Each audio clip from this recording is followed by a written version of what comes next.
Check, check. You are listening to ZM Global Radio, the Zeitgeist Movement radio show. Thanks for tuning in. My name is Jen Wilding. I'm a longtime activist with the movement. I think it's 4 or 5 years now that I've been with the movement. And today I have a sampling of a panel of other activists in the United States who are doing community events, interfacing with people all the time, in person as well as online. And you're going to get to hear some of their answers to common questions that they get in those face-to-face interactions, even those kind of debate kind of questions. People that are not quite sure what this is all about. Questions like, what is a resource-based economy anyway? Or how do you plan to accomplish this? By creating laws? By electing certain people to office? Who makes the decisions in a resource-based economy? And how is it a better use of resources to allow people to access whatever they want? So I'm going to turn it over to this previously recorded kind of mock Q&A. I hope you enjoy. So we've gathered here today some U.S. coordinators to answer some common questions that we get about a resource-based economic model when we're introducing it to somebody for the first time. So we thought we'd revisit some of those because it's been a while since we've done this. And with us we have Gary, the coordinator for North Carolina, Jason, the coordinator for California, Russ, who is a new Florida coordinator, and myself, Jen, who's the U.S. coordinator. I'm also representing Austin, who's the Illinois coordinator in absentia. He sent me some responses to contribute. So I'm going to start with some of the, before this gathering, I sent out some of the questions so people would know what we're going to be talking about. We've pretty much gotten them before, but just so that we would know what we'd be focusing on for today. And the first one is the basic, what is a resource-based economic model anyway? So, who wants to give this one a shot first? Well, I can start if you'd like. Go ahead, Gary. A natural law resource-based economic model is a proposed alternative economic system to the competitive monetary market system that would allow us to provide for the needs of everyone in a much more sustainable fashion than is presently possible. By working collaboratively rather than competitively, it becomes possible to apply our best scientific understandings and technologies using intelligent design and a systems-based approach to resource management to create levels of abundance that far surpass our present capabilities. In this context, intelligent design means harmonious with nature and the environment. Very nice. Anyone else want to give it a shot? So this comes up a lot. It's one of the first things. I mean, people walk up to you at a activism event or at a wherever, and if you bring anything up alternative, they're like, well, what's a resource-based economy? And the challenge here is that usually they're listening from a position of comparison. So if, say, I had a family member, that's from the former Soviet Union, and her entire listening was comparing everything I was saying to communism. So sometimes it makes it a challenge, but I want to give it a shot here. So the long name is, Natural Law Resource-Based Economic Model. That's what we're referring to. The short version would be, an RBE for short, or an NLRBE, depending on what's comfortable. And ultimately, a resource-based, it's a model. So I mean that's the word that gives it away. It's an approach. Basically it's an approach via a systems approach to managing a world's resources and our social operations. I guess the thing I'd like to do here is just when you say systems approach, hopefully usually there's not a frame of reference for that in the definition.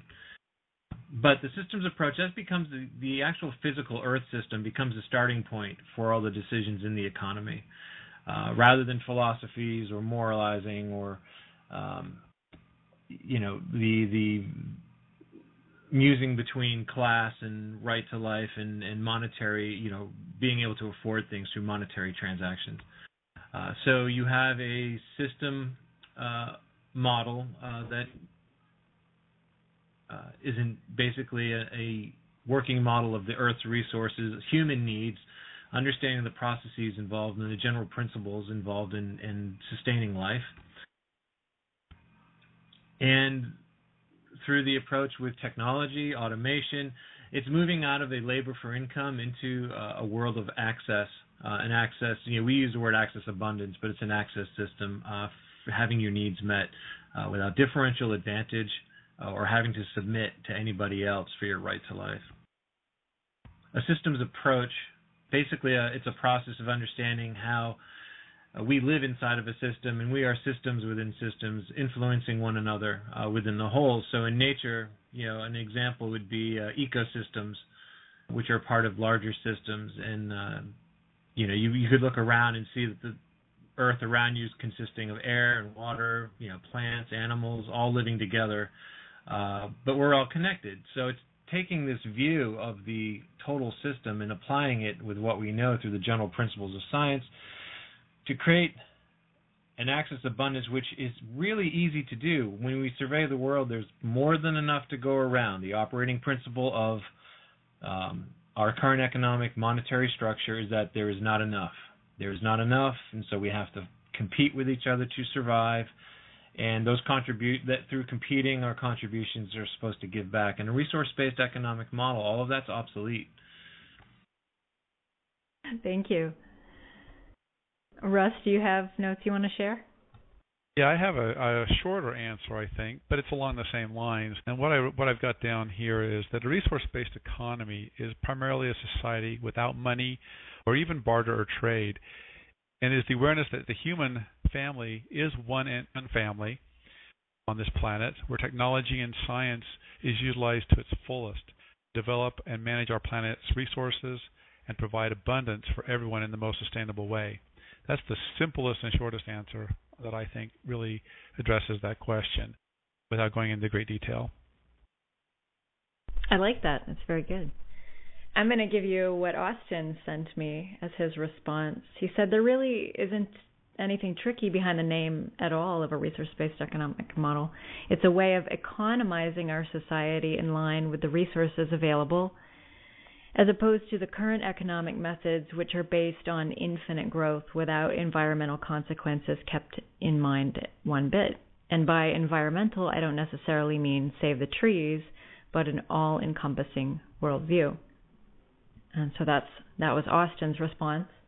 I'm just going to add just kind of the bullet points that I like to give, and I use these in presentations a lot when we're talking about a resource-based economic model. And by the way, I love all of the answers you have given so far.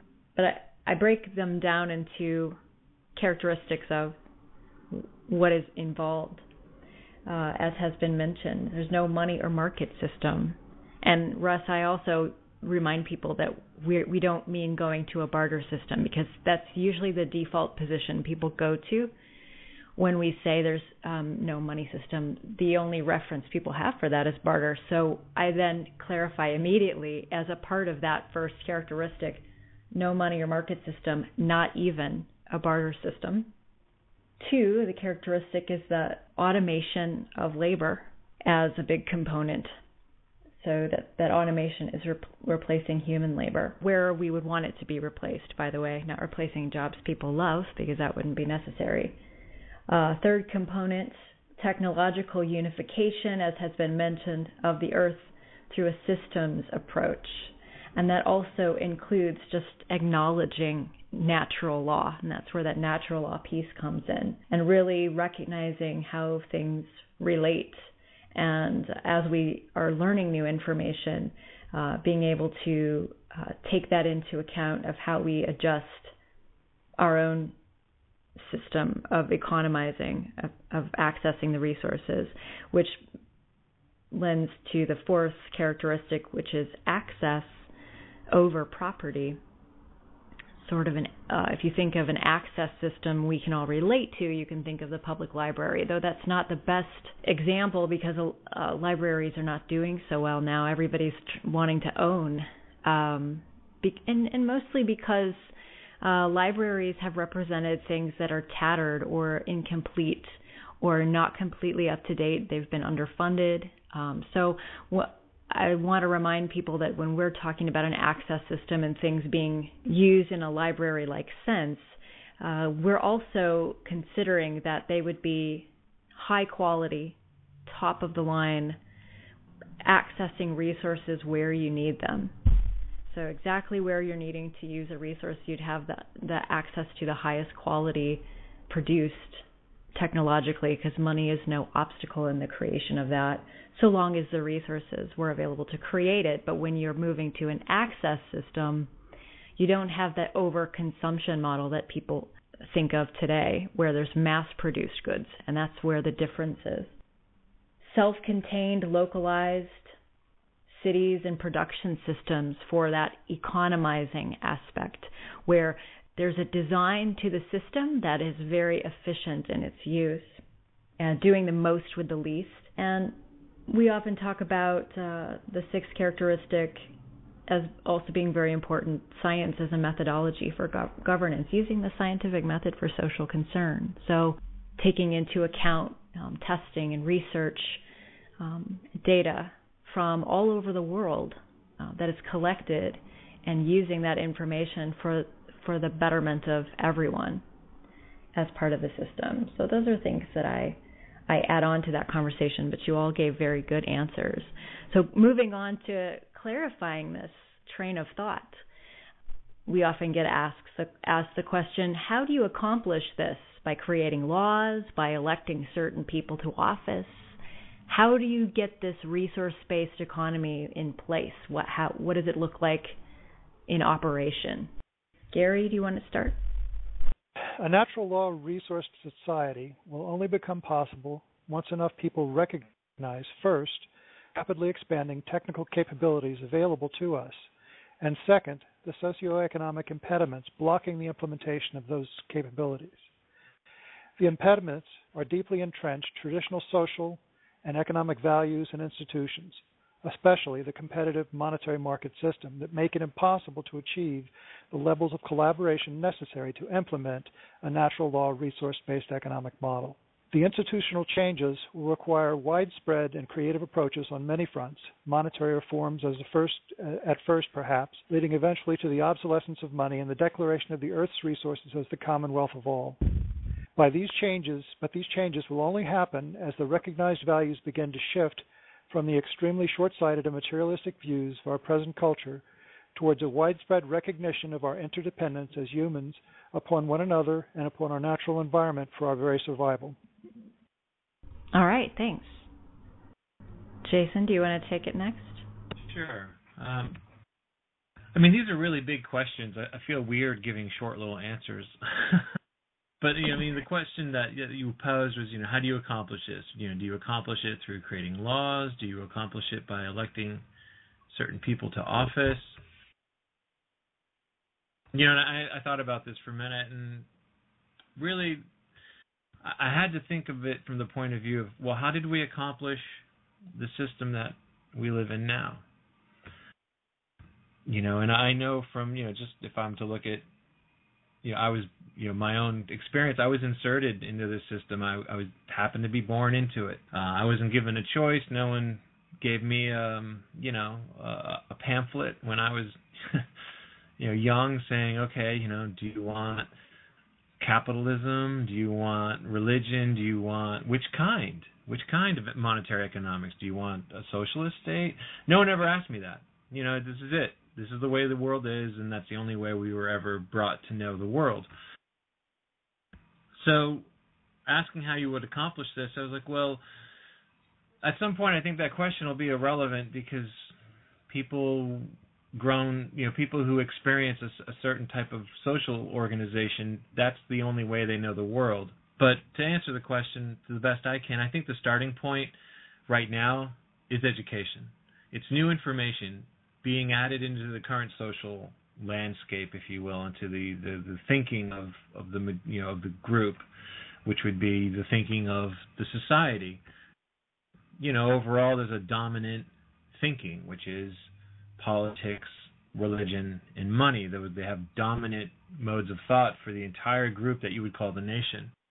Access to new information allows people to change their perspective, and I think that's the starting point. I know that I guess I'm preemptively thinking of objections to that answer because a lot of people think that is a nothing thing, but it's like, well, how do you take a motion, or how do you change your perspective on anything? Well, it's by actually learning something. You're not going to do anything, whether it's a community project or build a plane or learn how to, discover anything new without taking in new information, and that's what education really is. So I think that's the starting point on the first step, if you will. And if enough, without enough people actually knowing what's possible, what our technical reality is, what we're able to do, with that not in the frame of reference, then there is no next step, really. It's just keep the status quo and then allow the system to play out its game as is. Russ, are you ready? Yes. I like the answers. Again, I'm going to come from the place of short answer, so I'll give you mine. Basically, it's interesting, as I was reading this, how do you accomplish this? And by creating laws and electing people, those two secondary questions are counter to the whole idea of a resource-based economy, because it's not an establishment of a system, but rather an emergence that comes from the people, not from any rulers. Because in RBE there are no rulers. It's a bottom-up approach as opposed to a top-down approach. So it's a system that emerges, and that emergence is from the bottom up. It's based on the shift in mindset of the population. That's the zeitgeist we're actually talking about. That's the education that Jason just mentioned that we have to do. We have to re-educate and relearn a different way of thinking, which presents and creates a different way of being, which then creates a different mindset or a different zeitgeist. And that's really the essence of the movement from my point of view. Very good. I'm going to give you Austin's answer. He says, we're talking about a system that needs to see a lot of social evolution before it can be implemented. Even though technically we can dive right into an RBEM, psychologically we're not prepared for it. So to answer your question, education through educating people about the true state of our technological progress, the empirical evidence of community being stronger than the divided way we currently live, and an understanding that we are one species existing in one system, Earth. Slowly, an RBEM becomes self-evident without the need for people being elected into a position of power to create laws and enforce a particular way. And I'll add on to that, and it goes back to what you were saying, Russ, too, that the questions that the reason people ask if this is done by creating laws or electing certain people to office is that's the current reference point for how anything prior has been implemented in our own lifetimes. And one of the things to recognize is that when we're talking about an approach to something, that our goal is an equilibrium, is sustainability of our species. We've recognized that anything done by force essentially is not very sustainable, and it also isn't very equal. So in our current model, so we're making an adjustment to that by focusing on what's the base point. Okay, we're not going to be, what are the things we have to answer to already that we don't have a choice about, and that's the natural law component, the dictatorship of nature, so to speak. So it is that there is a controlling force, but it's something that's we've always had to answer to, which is the natural laws of nature. That is the basic things that we're starting to work with, and recognizing, okay, what do humans need in order to survive and thrive? And not just as individuals, but as a society, and taking that information and implementing it without the impediment or obstacle of needing money to create that, or moving to recognizing natural law over created laws. So moving away from enforcing something through the use of force, because if you are trying to create change By electing people who make decisions that influence laws, those laws are enforced. And how are they enforced? Well, by military or police. And that's force, and that's not sustainable if you're not addressing a root problem. Why people are participating in crimes and what needs are not getting met, that those behaviors exist. So the kind of stuff we're talking about doing is addressing things at the root, really acknowledging that natural law and having the pre-decision happen through voluntary participation in this. Having enough, that's why, Austin goes back to education is so key. The only way you're going to get people to move into the system is for them to recognize that it's necessary, how it would impact them in a positive way, and why it's something that we need to do as a species to sustain ourselves and as individuals. And basically, when we look at it, we're looking at technical problems and creating technical solutions for those, again, outside of a monetary system, so you don't have that obstacle to cost.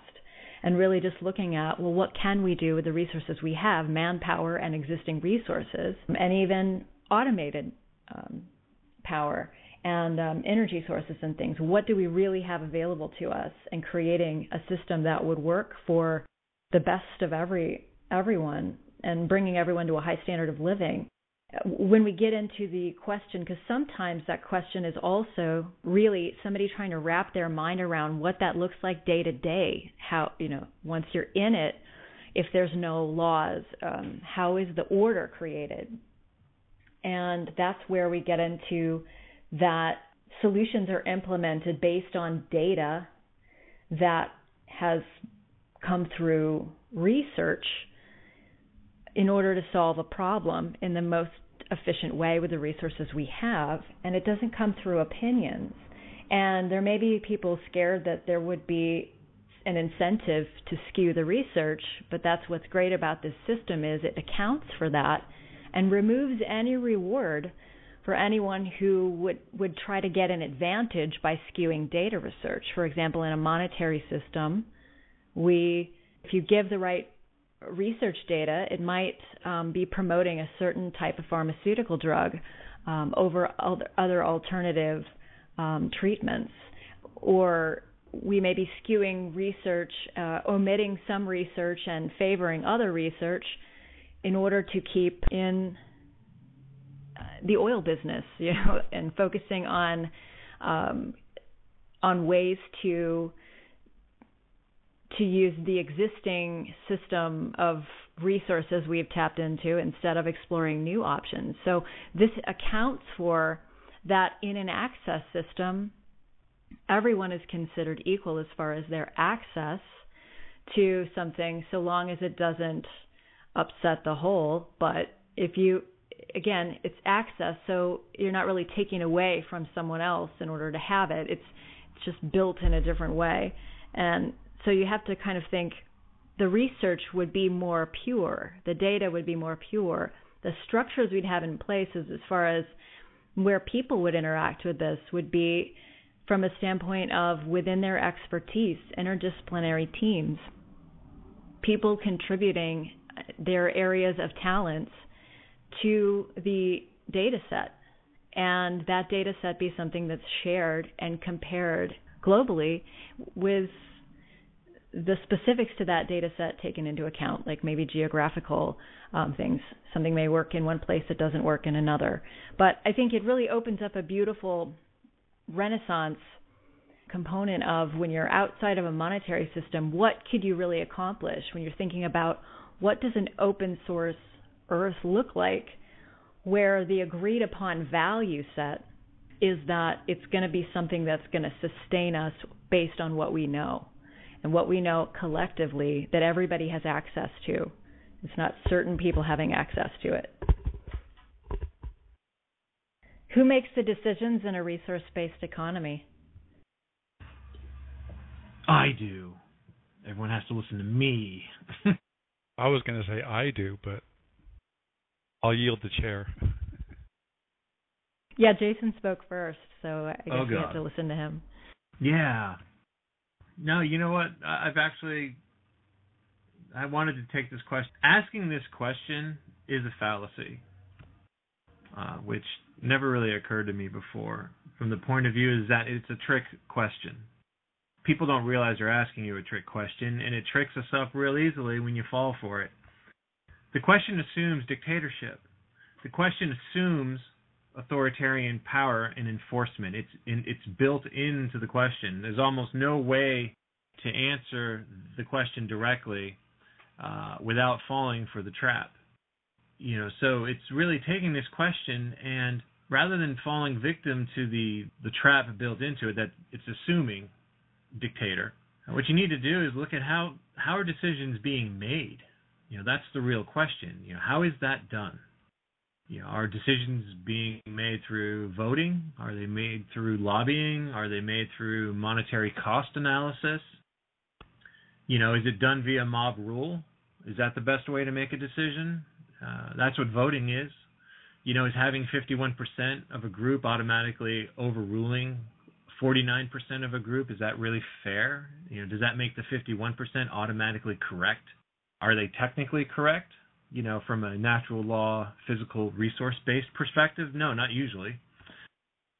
And just look at what happens in politics with all the advertising and the marketing and lobbying and private interest money influencing legislation and what laws are enforced.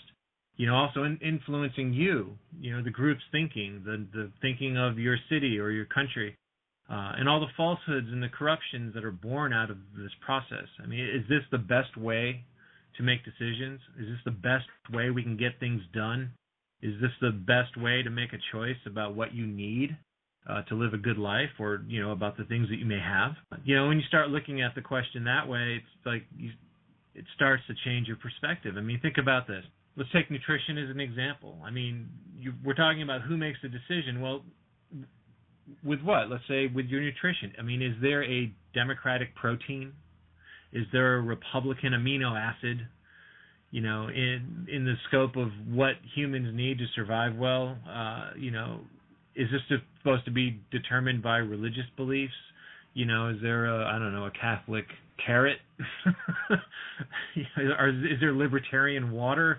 Maybe it's called polluted, I think, but no, it's like it becomes nonsense when you start really applying it to need, and you can expand that out. It's not just food and water and air, but you can expand that out to the whole of the social system and what the society needs and what we consider useful and fun and enjoyable and also sustainable.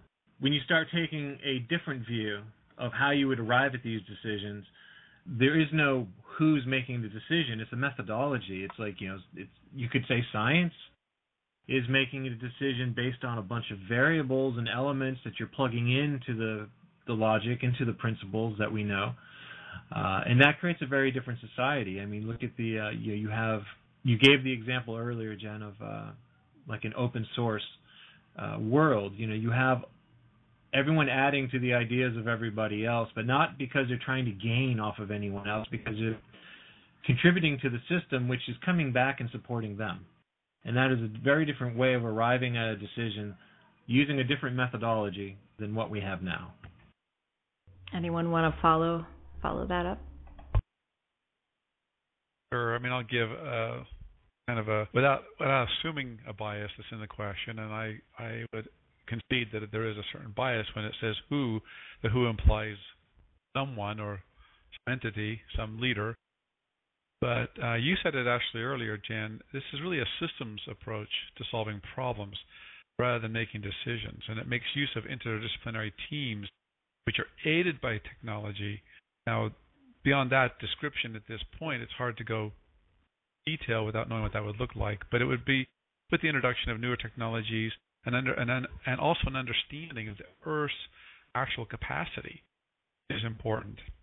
We'd have to have a grasp of that. But the primary involvement of approaching problem-solving issue is systems approach. It doesn't rely on any one individual or a leader or a hierarchical approach to this. Right. I'm going to go ahead and give Austin's answer to this question. He writes, "This is a tough question because it seems to me to depend on the state of our technology at the time.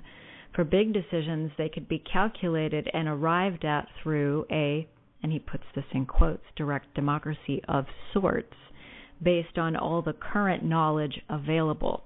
What resources to use to build a structure, for instance, might not be based on an individual's personal preference, one particular brand name part over another, so much as the best possible materials for the job to create the structure in the most efficient and durable way possible. More personal decisions could be freed up to the individual even today with the state of the world's abundance. You don't have to make a division between wearing either the red or black shoes you have in your closet when you could simply send for a pair of blue or have them printed right in your own home in a matter of minutes. For larger order social issues, things get a bit more complex, as you could no doubt imagine." So that's how he answers that question. I noticed that he used the term direct democracy of sorts, and I'm just going to guess that because of the way that he typed it out, that he's sort of redefining that term. We know that the term direct democracy to mean everybody votes, but he's saying based on all the current knowledge available. In other words, you would be voting through knowledge. What knowledge has been collected that you may have contributed to, but it would be knowledge, not opinion, that's been polled in order to make a decision. And again, this goes back to when we're talking about making decisions, that the kinds of decisions that would be made would be on how to solve technical problems. And when you think about that, technical problems about food and water resources and power resources, you want those to be made by a process that involves efficiency and real data that will give the best technical solution. So what really matters is the quality of the data. And we already know that we have the capability today through the internet to gather a lot of information from all over the world efficiently through the technology that we have. We're sharing information all the time, and the difference would be that this would be all in a system that instead of nations working to manage resources in a sense for their own economic gain, this would be information coming from all over the globe that's contributing to the well-being of all human people that anyone could access, bringing in an equality factor there. Not that everybody would be viewed as equal as far as their talents per se, but that everybody would be equal as far as their access. And I think we wouldn't be focusing on a person for their talent. We would just recognize that all of these contributions contribute to the whole, recognizing that you can't just have only, one talent that's going to sustain everybody. We need, the talents of everyone. We need the knowledge of everyone through the research that has been done, and to acknowledge that we all benefit from that. As Jacques Fresco had mentioned before, when we came into this world, we kind of benefited from those before us who already figured out plumbing and electricity and those kinds of things. And we don't argue with that. It's something we benefit from. So it would be along those lines, except expanded out into all sorts of arenas, health arenas, nutrition arenas. And again, that world looks completely different outside of a monetary system, because there's no reason to skew data or to favor anyone's particular specialty in order for them to have more resources. So there's that value set that we keep coming back to. Well, that's a good lead into my answer. Go for it, Gary. Once a value shift has allowed the creation of a natural law resource-based society, there will exist a general recognition that what is no good, that, quote, what is not good for everyone is no good at all. In Africa, this set of values is called Ubuntu. Within a natural law resource-based society, decisions would be more arrived at rather than made by any particular individuals. As needs and problems arise, they would be addressed by those most qualified to respond technically to their solution. We are talking about a collaborative rather than a competitive society. The values, and therefore the institutions, would be based on collaboration for the benefit of all. When decision-making is based on recognized common goals, it is naturally much easier to arrive at decisions than it is in a society based on competitive values.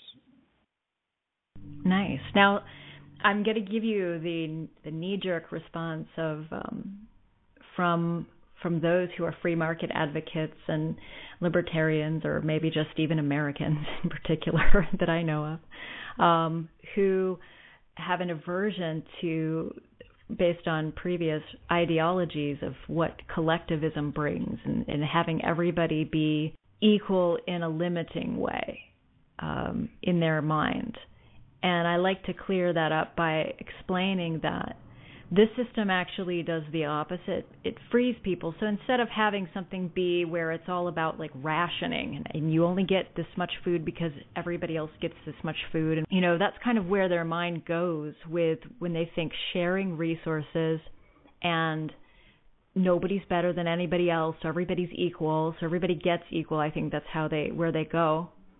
And they go to communism or rationing. And anyway, I have to say that that's not a part of it. It's more of a system of you saying, this is what I want today. This is maybe even what I want to eat, and going to where that's available or accessing something that makes that available to you.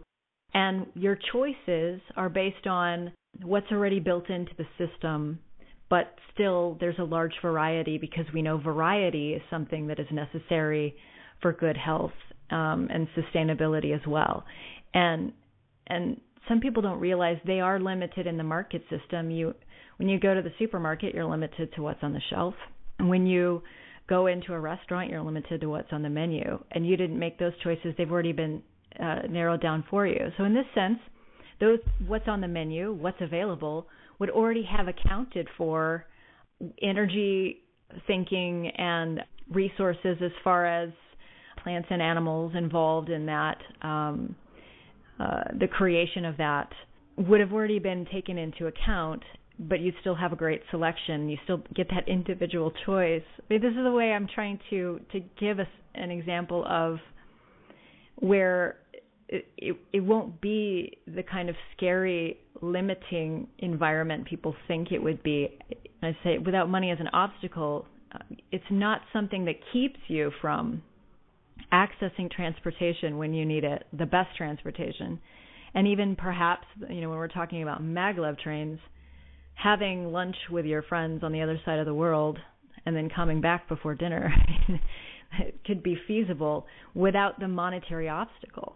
Whereas in order to do that today, you'd have to get so many governments involved and so many people voting on it and so many people agreeing on the resources and the land cleared and dividing out the property and la.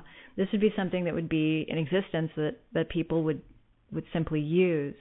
So I just wanted to clarify that when we're thinking about access to resources, and that's where a lot of the concern about who makes the decisions anyway comes in.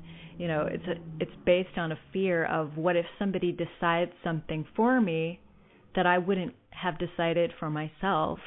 But this accounts for that. You wouldn't want to have decided technical decisions on your own. You would have just wanted the result.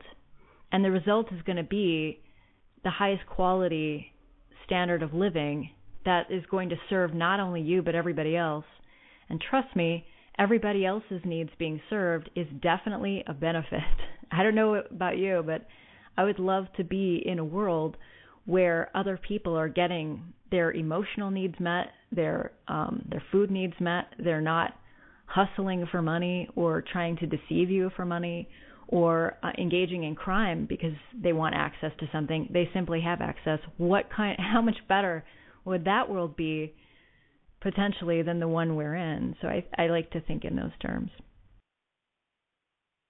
I would like to point out that a lot of the decisions within a monetary system are already made for us in a lot of ways that I certainly would not agree with. For instance, somebody decided to build a nuclear power plant and produce nuclear power rather than use solar panels to produce free energy. somebody decided to kill the electric car rather than making and use gasoline-powered cars rather than having transportation that is basically non-polluting. And those are decisions that I certainly wouldn't have chosen to make if it had been within my power to do so. Good points. Any follow-ups on this issue? This question, moving on. How is it a better use of resources to allow people access to whatever they want? Please explain. Can I just have a question on this question. Okay. I'm only thinking of this from the point of view of someone that's unfamiliar with these topics. To ask, how is it a better use of resources just to allow access to whatever they want? I'd like to just to say, if I was new to this, I'd be asking questions as in, in what way, or how is it better as compared to what? Do you mean from the perspective of value, like monetary value, or is in variety, the variation of goods available? If the question exists inside of presumed scarcity, it may not have a good answer. So that's why I struggled with this one. Maybe you could clarify, or my answer starts with addressing the scarcity issue. Sure. All right, Gary, go for it. A competitive monetary market system relies on the artificial creation of scarcity in order to ensure individual profit. Many of our traditional institutions, like private property, ownership, and work for income, are evolved from this value set. In this system, hoarding of resources is the norm, while many do without, regardless of real availability. This is why many today go hungry, even though we have more than enough food to feed everyone, and why people are homeless, while many homes are allowed to stand vacant and fall into disrepair. The value shift towards a natural law resource-based society recognizes that our most valuable single resource is not material, but the human creative potential that is squandered when so many suffer and die needlessly. By releasing that creativity for the benefit of all, the resulting sustainable creation of abundance would expose the artificial scarcity of our present monetary market system as an unconscionable ignorance of our present civilization. Thanks, Gary. That helps. Matter of fact, it just kind of hit me while you were giving that answer. That in a way, what you're alluding to is that the benefit in allowing, how is it better? So what would be the benefit with our resource allocation, with our resource use, and allowing people access to whatever they want? And I was thinking it from the point of view of the resources themselves, and what wasn't just hitting me, because I know this stuff already, is that it's the benefit is in the change of behavior of the group. When people do not have to fight with each other, they behave differently. So if you actually remove scarcity, I say remove, but if you evolve scarcity out of the equation and people have access to what they need, which is resource access, we behave differently. We no longer fear each other. We no longer fight with each other. Nations don't go to war. And that's probably that's the best way I can think of to answer. How is it better? Well, that's way better than what we're doing now.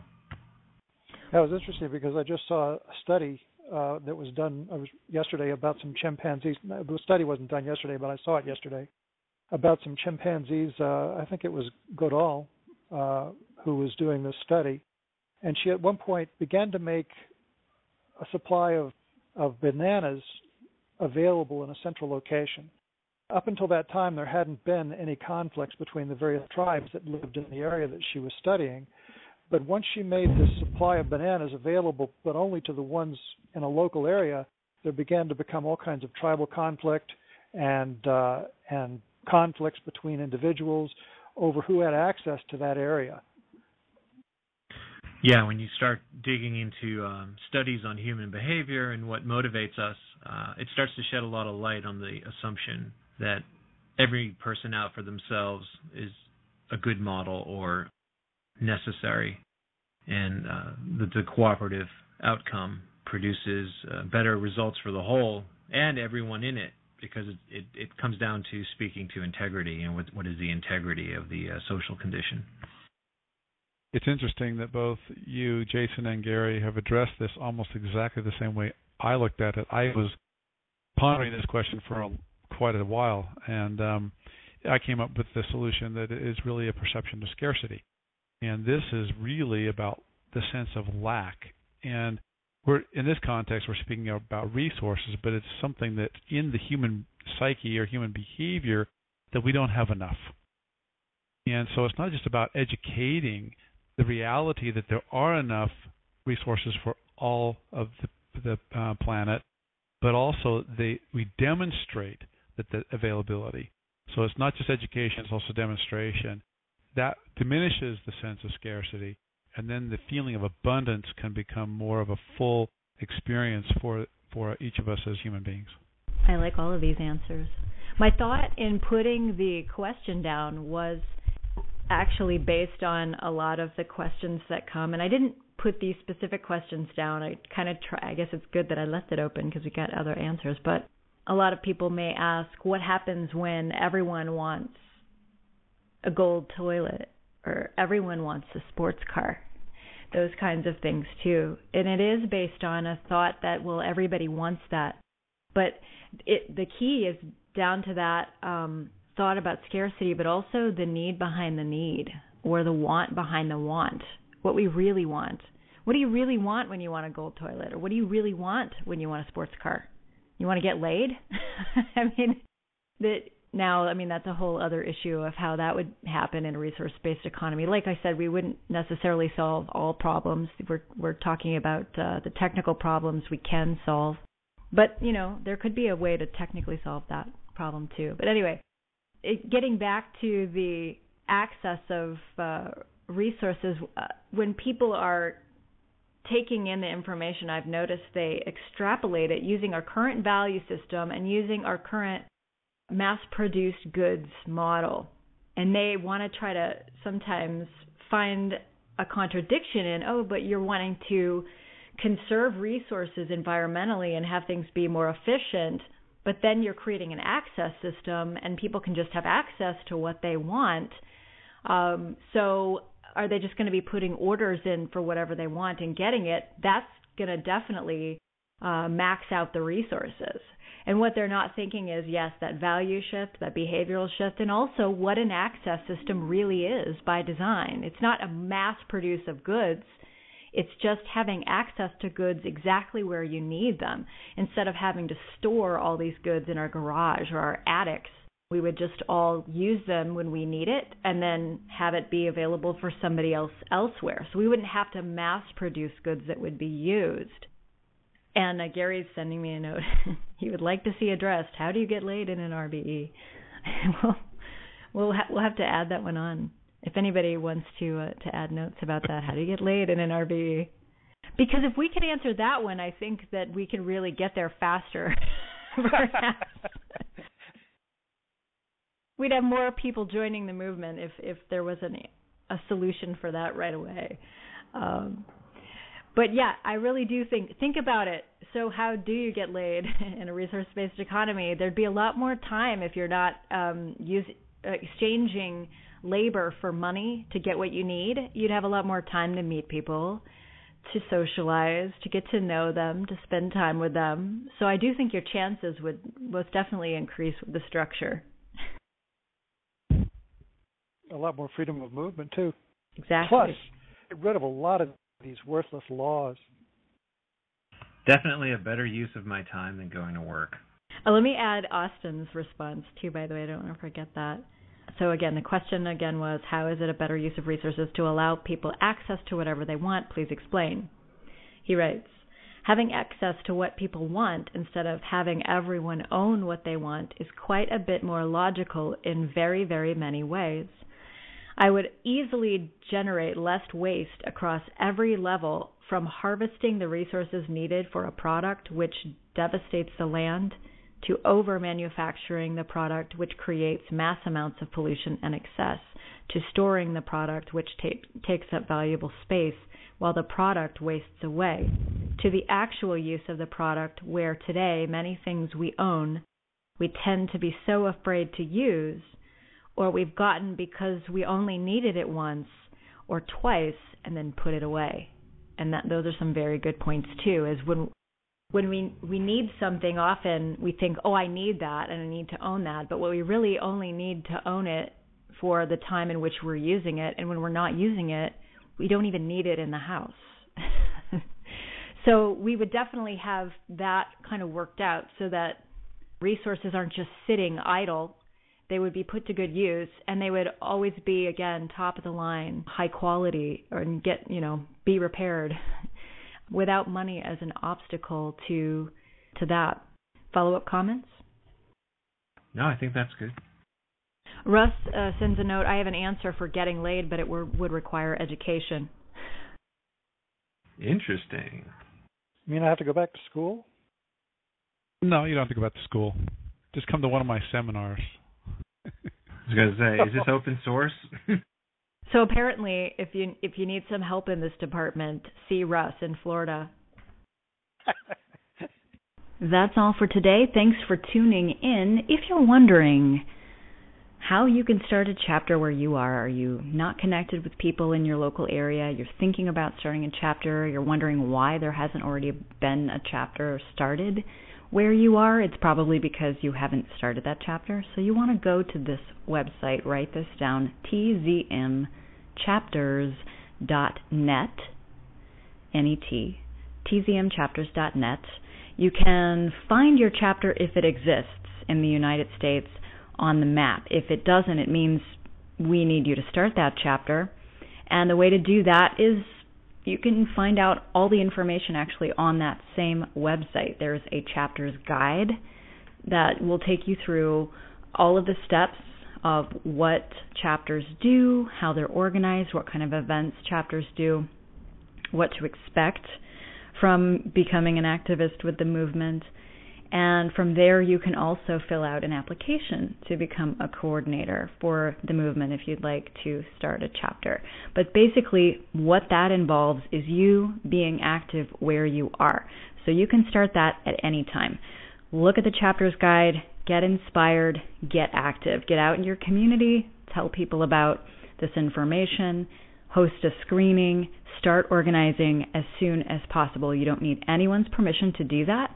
You can advertise on Craigslist, through social media, actually putting signs up in community locations, bulletin boards, those kinds of things. And basically start getting people together around these ideas. If you're not comfortable starting a chapter, the best way to get your feet wet is to just start a discussion group. Just have a screening and do a Q&A after. Just say, hey, I want to talk about these ideas with people, and see who shows up. It does take some time. It is a responsibility. It is something that you need to be dedicated and motivated to do. And then if you have a good time doing that, then let us know. Do fill out an application. Try to get a chapter going in your area, and send video and photos of the events that you're already doing. That's going to really help you to get connected with the larger group, and then we can know to send people to you where you are and that you're active where you are. So keep doing it. Keep talking about these ideas. I'm Jen Wilding. Thanks for listening.